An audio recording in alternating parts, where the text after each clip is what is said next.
हम परिश्रम करते हैं, एक फिल्म बनाते हैं, पूरी यूनिट का उसमें योगदान होता है। तो और हम सबका मेहनत योगदान है, और हमारे डायरेक्टर लक्ष्मण उतेकर और जूरी खास करके जो इस बार थी, और जिन्होंने मुझे और मिमी को, मतलब कृति सेनन दोनों को सिलेक्ट किया, तो हम कृतज्ञ हैं, आभारी हैं उनके प्रति, और बेहद विनम्र हूँ। बाबूजी को मैं समर्पित किया था ये, तो वो होते तो बेहद खुश होते। यही है, धन्यवाद। सर, आपके कोई अपकमिंग प्रोजेक्ट्स के बारे में कुछ बताना चाहेंगे? हाँ जी, अभी कड़क सिंह नाम की एक फिल्म आएगी दिसंबर में शायद, और फिर अटल जी की बायोपिक आएगी, और बहुत कुछ आना है, मर्डर मुबारक और मेट्रो 2, गुलकंदा टेल्स, बहुत कुछ आना है, लंबा है फेरिस्त, अभी अवसर नहीं है उसका। See, we worked very hard for 5 years on this film, and getting this award is really a recognition of the efforts and the struggle and sacrifice the entire team of Kashmir Files made.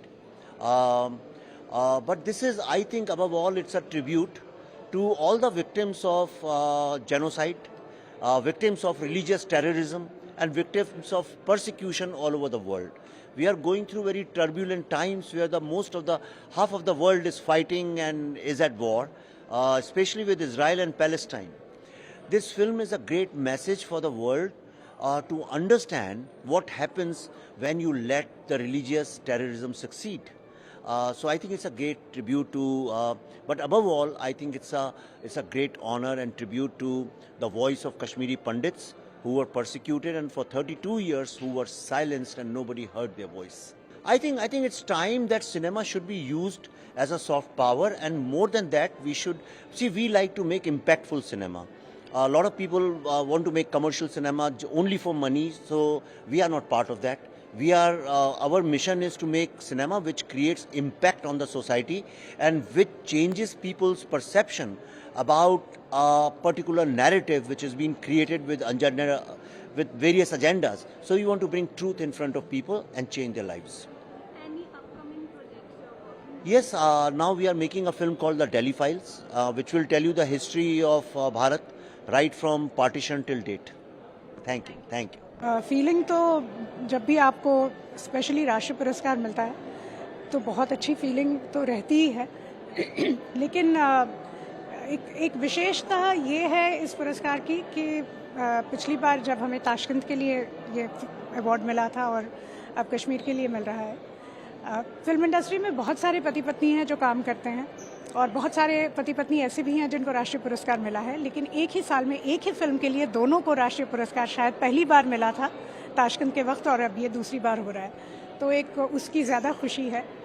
और Kashmir files जैसे subject को इस तरह का recognition जो मिला है, उसको लेके मेरी उम्मीदें बहुत बढ़ गई है लोगों के नज़रिए को लेके, क्योंकि जिस फिल्म के बारे में बहुत सारी चीज़ें कही गई एक तरफ, दूसरी तरफ उस फिल्म को बहुत सराहा गया, लोगों ने इतना पसंद किया उसको, और मेरे हिस्से में जो कैरेक्टर आया था, तो सारे कश्मीरी पंडितों की पीड़ाएं सुनने के बाद एक ऐसा कैरेक्टर मुझे निभाना था जो कि बिल्कुल उसके विपरीत था, उस विचारधारा के विपरीत था। तो बतौर एक्टर मुझे काम करते हुए बड़ा मज़ा आया, लेकिन एक इंसानी तौर पे मुझे बहुत तकलीफ़ हो रही थी वो किरदार निभाते हुए, लेकिन उस किरदार को कहीं इतना रिकग्निशन मिला बड़ा कि राष्ट्रपति के द्वारा पुरस्कृत मुझे किया गया। इससे बड़ी और क्या जीत हो सकती है, और क्या जवाब हो सकता है उन लोगों को जो कि कहते हैं कि कश्मीर फाइल्स जैसी फिल्में नहीं बननी चाहिए। मैंने शुरू से, देखिए आपने शायद देखा नहीं होगा, बहुत यंग है अभी, लेकिन शुरू से मैंने जितने भी किरदार किए हैं वो सब कहीं ना कहीं एक एम्पावर्ड वुमेन के रहे हैं, कुछ एक फेमिनिज्म के स्टेटमेंट करते हैं। मेरा रुझान हमेशा इसी तरह के किरदारों पर रहा है। ताशकंद और कश्मीर में ख़ास करके पहली बार मैंने थोड़ा एक ग्रे शेड का कैरेक्टर किया था, कश्मीर में तो टोटली नेगेटिव कैरेक्टर था। तो कभी किसी ने शायद सोचा नहीं था मेरी शक्ल देख के कि मैं इस तरह के कैरेक्टर में मुझे कोई कास्ट करे, लेकिन विवेक ने जाना कि ये कर सकती हूँ मैं, और इसकी वजह से एक बहुत यूनिक सा वो कॉम्बिनेशन बन गया। एंड जब आप किसी एक क्वार्टर से, जब आप किसी चीज़ की अपेक्षा नहीं करते, उस क्वार्टर से कभी आपको कोई चीज़ मिल जाती है तो उसका इम्पैक्ट बहुत ज़्यादा होता है। मेरे ख्याल से वही हुआ मेरे कैरेक्टर के साथ। मैं तो कहूँगी आज के राष्ट्रीय पुरस्कार जो है वो अपने आप में एक बहुत बड़ा उदाहरण बन सकते हैं, क्योंकि हमारी राष्ट्रपति द्रौपदी मुर्मू जी जो हैं, उन्होंने सारे ऑड्स को बीट करते हुए और हर एक चैलेंज को फेस करते हुए वो आज हमारे भारत के राष्ट्रपति बन चुकी हैं। और वो इतनी बड़ी प्रेरणा है सारे लोगों के लिए, सारी औरतों के लिए, कि हम कितना भी ये सोचे कि हम नहीं कर सकते, लेकिन हमें फिर भी वो शक्ति होती है। बस उस शक्ति को पहचानने की ज़रूरत है। तो आपके अंदर जो भी शक्ति है आप उसे पहचानिए।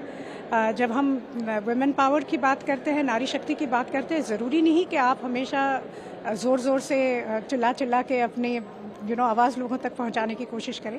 आप बहुत छोटे काम से और बहुत प्यार से, बहुत ममता से भी आप अपनी बात लोगों तक पहुंचा सकती है। कौन सा रवैया आपको अपनाना है ये आप देखिए, आपकी शक्ति किस में है ये आप जानिए, लेकिन हाँ, उस शक्ति को पहचान के उसको समाज के कार्य में लगाइए ज़रूर। अभी बस एक वैक्सीन वॉर हमने रिलीज़ की है, इसके बाद दिल्ली फाइल्स हमारी आ रही है फिल्म, और एक और बड़ा प्रोजेक्ट हम सोच रहे हैं जो कि हम प्रोड्यूस करेंगे बहुत जल्दी। बस 1-2 दिन में हम उसके बारे में बात करना शुरू करेंगे।